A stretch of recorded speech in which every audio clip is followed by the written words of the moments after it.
भक्ति की इन पावन कथाओं में एक और बहुत ही सुंदर और प्रेरणादायक कहानी है। भक्त करमसी बाई और भगवान का खिचड़ा खाना।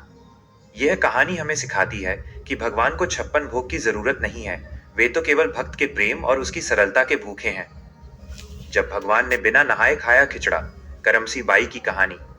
एक एक भोली भक्त करमसी बाई। राजस्थान के मारवाड़ क्षेत्र में करमसी नाम की एक जाट कन्या रहती थी। उनके पिता भगवान कृष्ण ठाकुर जी के बहुत बड़े भक्त थे। एक बार उनके पिता को किसी काम से बाहर जाना पड़ा। जाते समय उन्होंने अपनी बेटी से कहा, बेटी, रोज सुबह ठाकुर जी को भोग लगाकर ही खुद कुछ खाना। 2 मासूमियत और प्रेम। अगले दिन सुबह करमसी ने बाजरे का खिचड़ा बनाया। उसे लगा कि भगवान साक्षात आकर खाना खाएंगे। उसने थाली ठाकुर जी की मूर्ति के सामने रखी और हाथ जोड़कर बैठ गई। वो बोली, ठाकुर जी, गरम गरम खिचड़ा तैयार है, जल्दी से खा लीजिए, नहीं तो ठंडा हो जाएगा। 3 भक्त का हठ।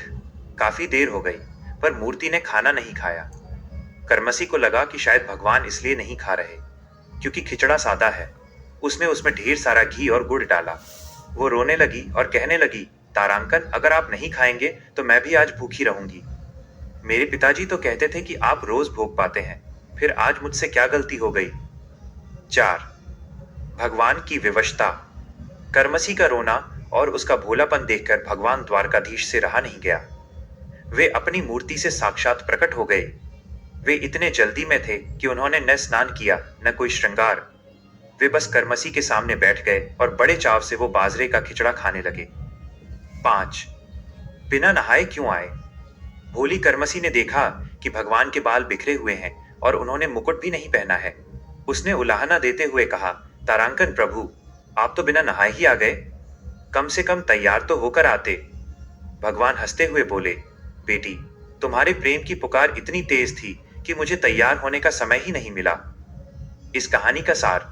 बाकी कहानियों की तरह यह भी यही संदेश देती है कि भगवान नियम कायदों से नहीं बल्कि सच्चे दिल की पुकार से बंधे हैं। करमसी का वो खिचड़ा आज भी जगन्नाथपुरी के मंदिर में एक विशेष भोग के रूप में याद किया जाता है।